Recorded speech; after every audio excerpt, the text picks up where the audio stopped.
Michael, I find it very ridiculous if you ever actually say that it had to be in a right mode to understand English. How many times have you already played English while I was expecting any sentences in German with the bated breath?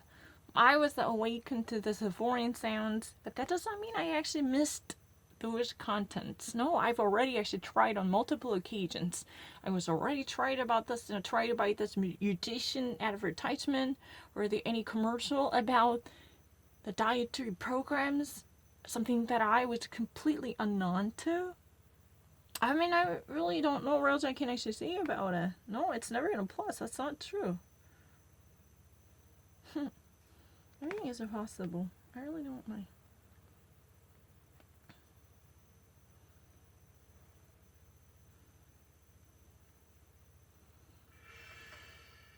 At the Supreme Court today, historic cases conducted under historic circumstances. For the first time ever, the public was able to listen live as the justices heard arguments via a conference call due to the pandemic, of course. The cases were also some of the most high profile this term, hitting at the heart of presidential powers. Putting it simply, should Congress have access to the president's tax returns, and how does presidential immunity extend to a criminal investigation? The president's attorney pushing hard today that the president should be granted what he called, quote, temporary immunity. Counsel, for all that. So, what? The extreme coronavirus cases truly brings out yet another exception. What is that? For the first time in the U.S. history, the Supreme Court on a verdict deliberation can be viewed by general public because this has been live streamed during the session. The Supreme Court deals with a variety of cases, right? But this, case hearings can be live streamed online.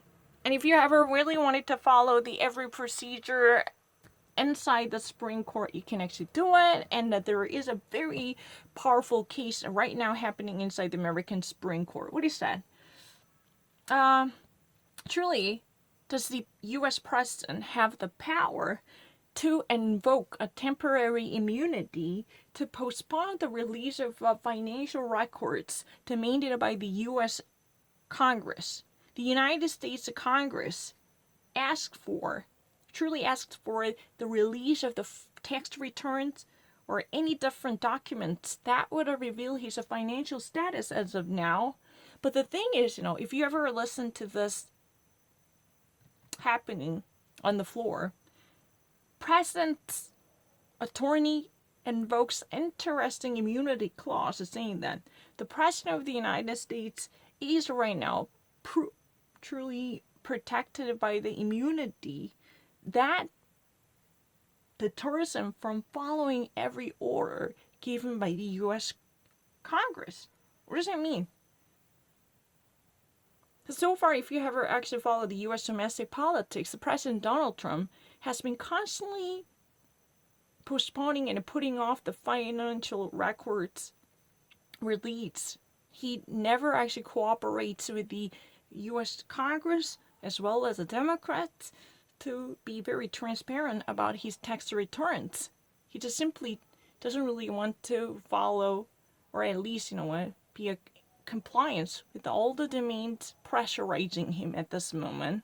That's very interesting.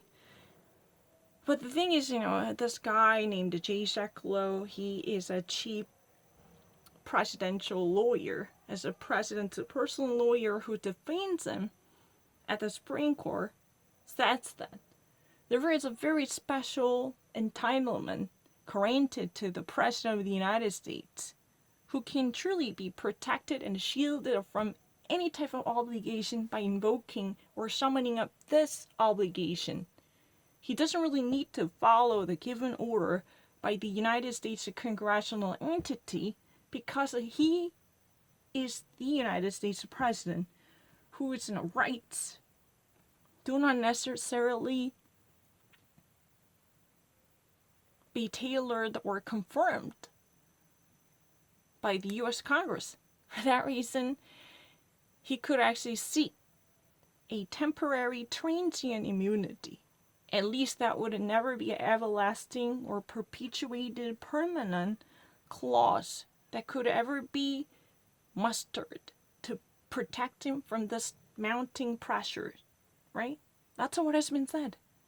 If he doesn't really want to release the documents right now, that would be all about his tax records, financial history, how much tax he has so far paid, and what type of audit records he has. This type of beautiful details will be opened up if he once conforms with the U.S. authorities.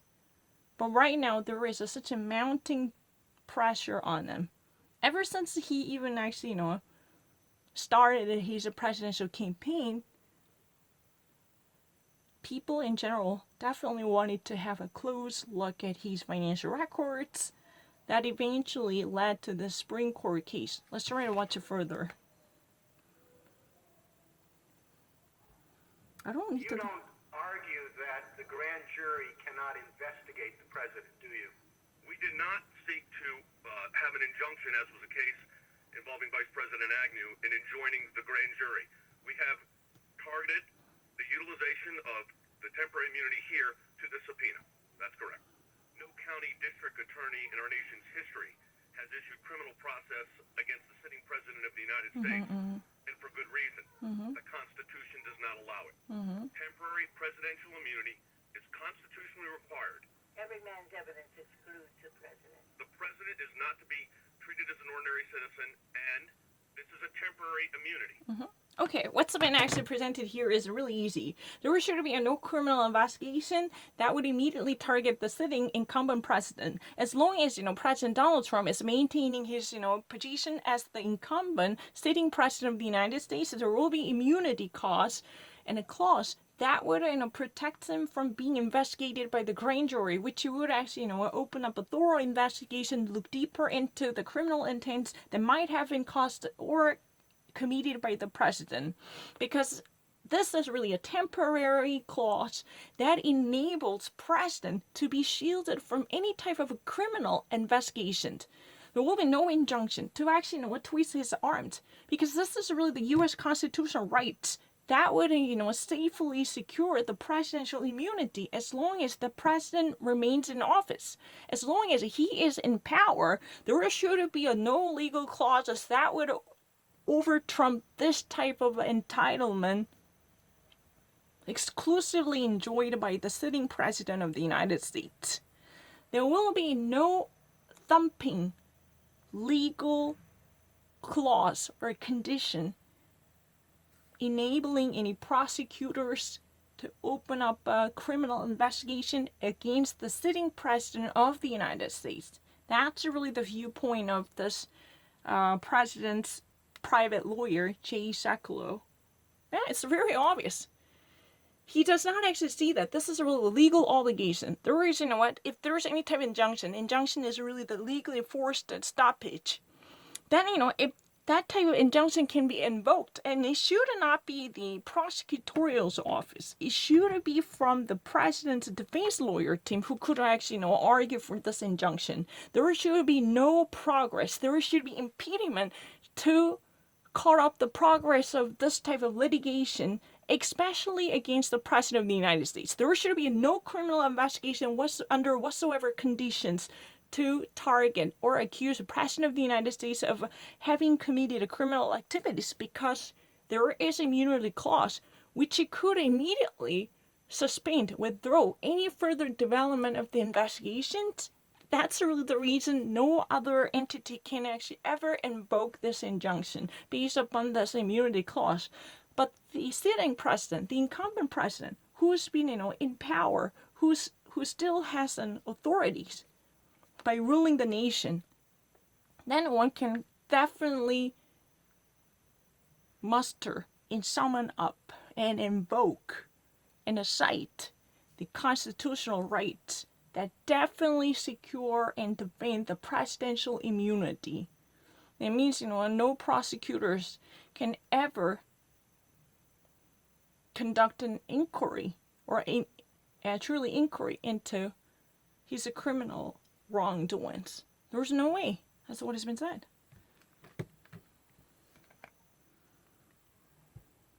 This is for while the president's in office, and we think that is required by the Constitution. You're asking for a broader immunity than anyone else gets. Well, we're asking for a temporary. We have time for a brief answer, Counsel? I will. We're asking for temporary presidential immunity. You've said that a number of times and made the point, which we have made, that presidents can't be treated just like an ordinary citizen. But it's also true, and indeed a fundamental precept of our constitutional order, the president isn't above the law. Joining me right now. So, you know what Elena Kagan, Justice Elena Kagan mentioned was really interesting. What she mentioned, I mean, J. Clow, since J. Clow said multiple times that a president should never be treated like the ordinary citizen. As long as he holds on to power, he's in office, he's in power. That means, he is really exclusive. He is really somewhat a transcendental figure who just stays above the law. He does not necessarily say that in his own words. He just simply says that there should be disparity between a regular citizen and the president in power when it comes to how they're actually being treated in the courtroom when they're on trial for criminal investigations and criminal accusations.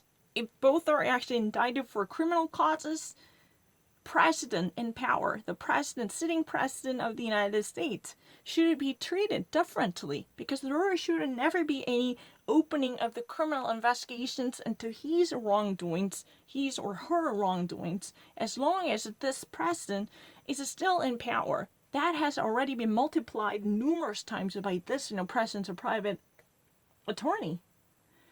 But the thing is, Justice Elena Kagan just said that, president is not any president should never be above the law. Any entity who's been overviewing the nation's ruling and governing as an elected office shall never be above the law. That's a fundamental precept of this country, even by the founding fathers of this nation. This type of equality in